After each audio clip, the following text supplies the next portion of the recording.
Différents acteurs à s'asseoir autour d'une table. Un reportage de Fatla Mbeydiop Babakorso. Après la pluie, c'est le beau temps. Mais à l'université Cheikh Anta Diop de Dakar, c'est le contraire. Après les violences de ces derniers jours, c'est encore plus de frustration. C'est une situation extrêmement déplorable. Bientôt, nous allons aborder ce qu'on appelle les examens du premier semestre, le 5. Et jusqu'à présent, on ne fait pas encore cours. Ils sont frustrés car le plus souvent, ce sont les étudiants neutres qui payent les pots cassés. Eux, au moins, ils ont quelque chose à revendiquer. Les sanctions ne se limitent pas seulement aux simples auteurs. Ce sont des sanctions qui ne vont non pas porter préjudice aux seuls auteurs des perturbations, mais malheureusement à l'ensemble de la communauté estudiantine. Pire encore, l'administration menace. Disant aux étudiants que l'administration va procéder par ce qu'on appelle une session unique, ou bien une année invalide. Vous voyez ces conséquences-là. Alors, des solutions. De s'asseoir sur une table et discuter afin de trouver une solution à ça. Un étudiant en position de cartouche, depuis 2015, depuis des années, il reste là. Il occupe les chambres. Nous lançons un appel solennel aux autorités administratives, aux assainir le milieu. L'assainissement du milieu estudiantin, c'est ce que réclament ces étudiants pour qu'ils puissent travailler en toute quiétude. La violence notée ne s'exerce pas uniquement dans le milieu universitaire. Dans le champ politique, des acteurs semblent avoir vite oublié leur engagement suite aux dernières émeutes qui ont fait sortir les guides religieux. Qu'on ne se leurre pas, le feu couvre toujours sous les braises, la violence verbale lors des manifestations, la présence de gros bras qui matent la population, l'appel à la vengeance n'augure rien de bon à l'approche des locales. Un commentaire signé d'Aïkhati Kamtal. L'appel au calme et à la non-violence lancé aux hommes politiques par les guides religieux au lendemain des violentes manifestations de mars dernier semble être rentré dans l'oreille de sourds. Ces événements qui avaient fait de nombreux morts ne semblent pas aussi créer un déclic dans le mental de ces politiques qui pour la plupart ne réchignent pas à user de gros bras pour se faire entendre et faire régner ce qu'ils appellent de l'ordre. Un ordre normalement dévolu aux forces de l'ordre qui dans certains cas n'ont que leurs yeux pour constater les écarts de ces milices. Les événements vécus dernièrement lors de la tournée économique du chef de l'État en est une parfaite illustration. Des images d'une rare violence exercée par des nervis devant des forces de défense et de sécurité circulent dans les réseaux sociaux. Des violences qui n'honorent ni la démocratie sénégalaise ni l'état de droit, encore moins la mission régalienne des forces de défense et de sécurité. Des dérives dangereuses qui freinent aussi la préservation de la paix sociale, cela surtout en cette période préélectorale où bon nombre de leaders politiques s'attachent les services de milice et s'investissent dans une campagne qui ne dit pas son nom en direction du local. Il se retenait que donc par rapport à l'éducation, le G7 en mouvement donc à partir de ce jour, débrayage aujourd'hui et donc grève totale demain. Merci à Younoussa Baldé pour ce rappel. Et puis nous parlons politique. Les libéraux de Pikine Nord dénoncent le transfèrement de beaucoup de leurs militants dans d'autres localités de Pikine. Pour eux, cette situation est faite à dessein par le régime pour les empêcher de voter pour le PDS. Lors d'une assemblée générale, ils ont aussi averti qu'ils ne vont plus accepter que leur candidat Karim Meïssa Wade soit recalé. Mamadou Viendiaye, le secrétaire général de la section PDS Pikine Nord, que nous écoutons avec Younoussa Baldé. Si notre candidat Karim Meïssa Wade ne figure pas sur la liste électorale, nous, la fédération de Pikine Dagoudane, nous allons mener ce combat. Avec toutes les structures, nous disons à Macky Sall que cette fois-ci, à la Atchou, et nous n'allons ni abdiguer, ni reculer, mais pour atteindre cela, il nous faut dès à présent prendre les jeunes en compte, les primo-votants, les faire inscrire massivement sur les listes, faire de telle sorte que nos militants qui sont inscrits ailleurs, nous faisons de telle sorte qu'ils soient réinscrits pour venir voter ici dans notre commune. Une coalition composée des partis de Benno Bokk Yakaar et leurs alliés de la mouvance présidentielle compte aller à la conquête de la commune de Rufisque-Ouest. Des responsables de formations politiques, parties prenantes de la dite coalition élargie a tenu leur assemblée générale sanctionnée par une résolution. Ils s'engagent à unir leurs forces pour désormais prendre en charge les problèmes de développement socio-économique de leur collectivité territoriale. Vous aurez la réaction de Souleymane Ndoye, responsable Benno Bokk Yakaar, qui a lu la résolution dans nos prochaines éditions. Élection locale à Richard Toll, le PDS authentique et le PLD de Oumar Sarr se lancent des défis.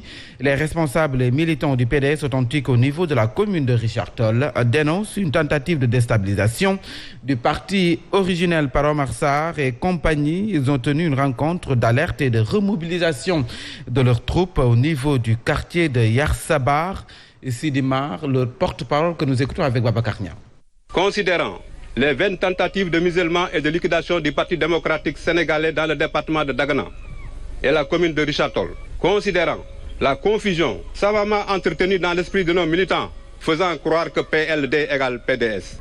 Parce que t'es PLD avec Benno Bokk Yakaar Mburok Sow la. Considérant l'effervescence notée dans les rangs du parti ces derniers temps et l'engouement débordant des militants, considérant que la ville de Richard Toll a été et demeure un des premiers bastons du Parti démocratique sénégalais. Il ou le frère secrétaire général Maître Abdoulaye Wade compte ses premiers compagnons de lutte. Richard Toll, c'est un bastion imprenable du PDS, exprimant fermement notre désapprobation totale à toute combinaison politique visant à sacrifier la mairie de Richard Toll pour des intérêts purement politiques et laisser la municipalité entre les mains de l'actuelle équipe municipale. Richard Toll ne sera pas sacrifié. Je vous l'annonçais dans les titres, le mouvement Podor va mal dénonce la politisation des financements de la DR dans cette localité. Il récuse la nomination à la tête de cette structure, un jeune du mouvement Oser l'avenir de l'actuel maire Aïssata Tall Sall. Pour le coordonnateur du mouvement Podor va mal, donc Podor va mal, va à coup sûr, donc plutôt la DR va, ou donc ce jeune du mouvement Oser l'avenir va à coup sûr donc occasionner la nomination de ce jeune à coup sûr va occasionner du favoritisme à travers le financement. Ainsi, il interpelle le directeur de la DR à rectifier le tir. Lamine Ba, coordonnateur du mouvement Podor va mal, que nous écoutons avec Alassane Baldé. Au niveau de la municipalité de la commune de Podor, des financements de la DR sont en train d'être utilisés à des fins politiciennes. La preuve, l'agent de crédit qui a été choisi aujourd'hui, c'est un jeune membre de Oser l'avenir.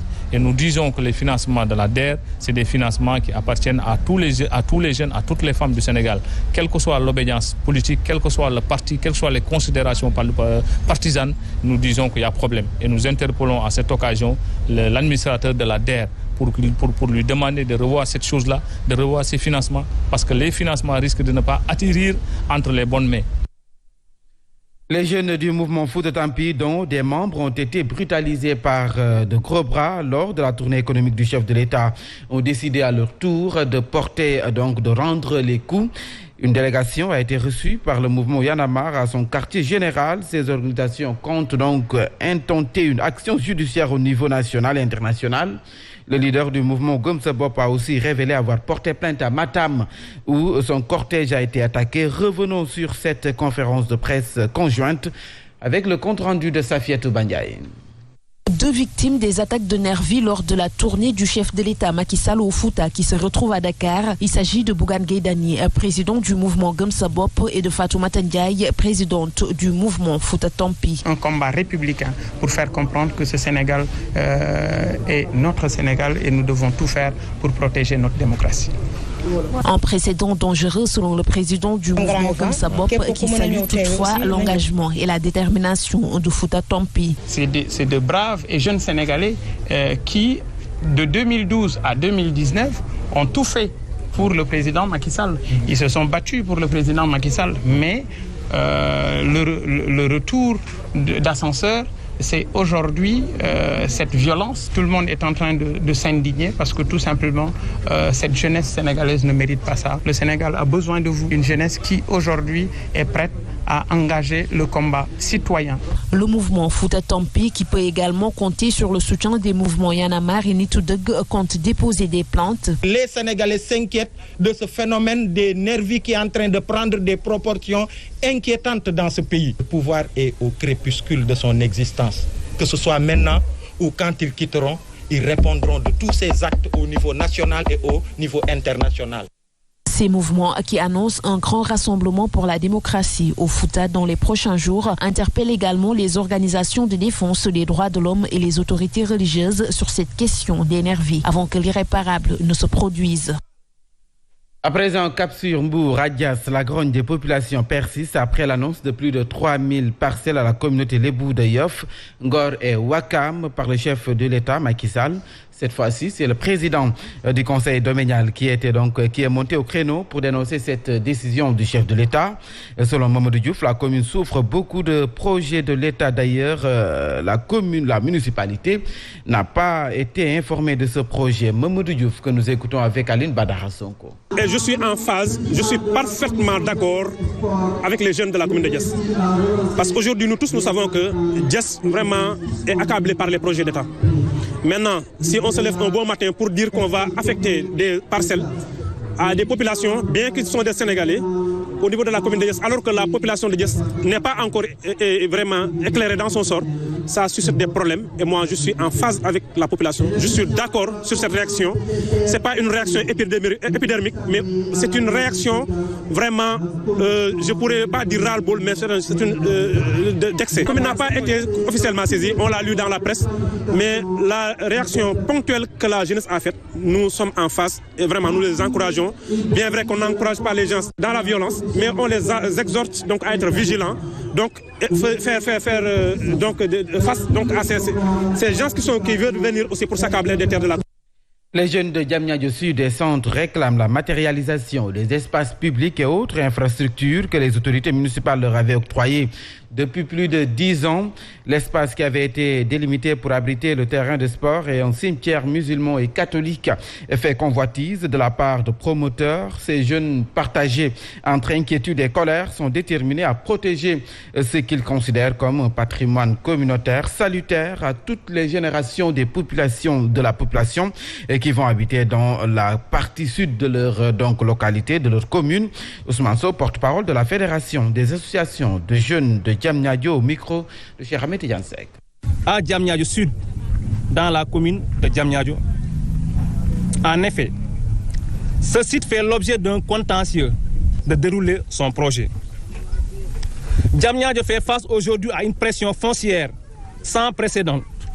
Et la conséquence immédiate de cette situation est perceptible dans la promiscuité et l'absence d'infrastructures sociales de base indispensables à l'épanouissement des populations locales, notamment des jeunes. Pour preuve, les 5 ASC de Diamniadio Centre, qui ont la zone la plus peuplée de la commune, ne disposent même pas d'un terrain de sport digne de ce nom. Le collectif vous fait part de sa confiance entière pour la recherche d'une solution apaisée à ce conflit. Assemblée générale de l'Association pour le développement du littoral, structure qui regroupe toutes les compétences de la zone géographique, les communes de Meouane, Boro, Darou Khoudous et puis Taïba Ndiaye. La rencontre a été l'occasion de mettre la torche sur les populations dont l'activité principale demeure l'agriculture, avec comme problème majeur l'accaparement des terres, ce qui empêche l'élargissement des zones d'exploitation. Suivant la réaction de Khalifa Babakar Tchandoum au micro de Mbet Al-Khouma. Les difficultés sont multiples. Les agriculteurs, en premier, ont des problèmes fonciers pour pouvoir faire des élargissements pour leur champ de culture. Ils sont souvent confrontés au problème de la zone de restauration, qui est interdit à toutes les populations pour des extensions de champs et pour aussi des extensions d'habitat. Imaginez une population qui ne peut pas faire d'extension pour ses champs, qui ne peut pas faire d'extension pour ses habitats. Ça pose un problème énorme. Le problème de la mévente des produits qui sont faits dans le secteur, pour que nous puissions faire face à tout ce qui pourrait être des obstacles pour le développement de notre littoral. Et puis, futur port de Ndayane, les autorités municipales, en collaboration avec les mouvements citoyens, veulent anticiper sur les opportunités du port, surtout chez les jeunes en termes d'offres d'emploi. Un forum d'information s'est tenu sur la question à Ndayane, nous dit Chaline Badara Sonko. Bientôt, Ndayane va abriter le plus grand port de l'Afrique de l'Ouest. La localité ne veut pas rater les opportunités du futur port. Une infrastructure de cette nature, de cette envergure, je crois qu'il faut que les jeunes soient suffisamment préparés pour pouvoir postuler aux métiers, aux emplois au niveau du port. Sur ce, le comité d'initiative pour le développement de Ndayane, un comité apolitique, je le répète, qui lutte pour l'intérêt supérieur de Ndayane, à organiser ce forum aujourd'hui. Toutefois, le maire de la commune de Popenguine, Ndayan, invite les autorités à accélérer le processus de recasement des populations impactées par le projet. Nous avons demandé une surface pour que les gens puissent acter ça. Parce qu'on nous a donné des accords de principe, mais ça reste à être acté pour qu'on puisse recaser les propriétés de champs et les gens qui ont des parcelles. Il y a même une école, il y a le syndicat des AIBD, Sénégal Airlines. Ils ont une surface qui sera impactée. Nous avons demandé une surface pour qu'on puisse les recaser. Le futur port multifonctionnel de Ndayan, qui s'étend sur une superficie de 600 hectares, permettra de décongestionner systématiquement le port autonome de Dakar, qui capte actuellement 95% des échanges commerciaux du Sénégal. Et nous parlons à présent de la lutte contre le coronavirus. La campagne de vaccination est au ralenti, raison pour laquelle le Service national de l'éducation et de la formation pour la santé a convié donc des acteurs communautaires à une formation. L'objectif est de renforcer la communication sur les vaccins, mais également la sensibilisation sur les gestes barrières au vu de l'augmentation des cas, compte rendu à Dialota Echening.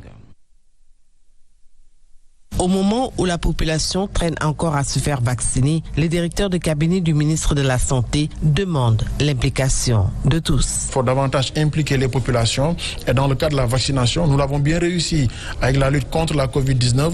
Je dois dire que les résultats que le Sénégal a obtenus aujourd'hui ont aussi été obtenus grâce à l'implication des populations. Et la vaccination, nous arriverons aussi à atteindre les objectifs qui ont été assignés grâce à la communication communautaire. Quant à la hausse des cas de Covid notés, Alphonse préconise une gestion dynamique. C'est dans ce cadre-là qu'il faut inscrire les cas qui peuvent de temps à autre paraître dans l'ordre de ce qui est en train d'être relevé. Mais quand on est dans une analyse à l'échelle du mois et à l'échelle de la semaine, nous restons toujours quand même dans cette tendance baissière. Mais en tout cas, nous soyons assez confirmés, les stratégies de riposte restent maintenues. La communication de risque et engagement communautaire, occasion saisie pour former les relais dans les régions médicales, impliquer davantage les acteurs dans la riposte contre la Covid. Dans le département de Goudomp, la commune frontalière de Djibanar, qui a enregistré un retour de déplacés de guerre, fait face à un problème de respect des droits des enfants. Au-delà de l'intérêt de la mise en œuvre de la charte africaine des droits et du bien-être de l'enfant, le maire de Djibanar sollicite l'accompagnement des organisations ayant comme cible la petite enfance. Le reportage de Ibrahima Diallo à Sédhiou. Commune frontalière adossée à la Guinée-Bissau, Djibanar, avec le retour des déplacés, fait face à un problème de respect de certains droits des enfants, informe le maire Ibou Diallo Sadio. Que deviendront ces enfants qui vont retourner chez eux, là où il n'y a pas d'école, vous voyez, là où il n'y a pas de case de tout petit, tout ça c'est des préoccupations. Ces enfants peuvent compter sur l'accompagnement de la CONAF, dont le coordinateur régional est Mohamed Lamine Sadio. Après beaucoup de CONAF, aussi de la remontée au niveau de la CONAF, de la coordination nationale, pour nous aussi la commune de Djibanar, pour que nous également, il y a le droit à la Moustapha Dabo, président du conseil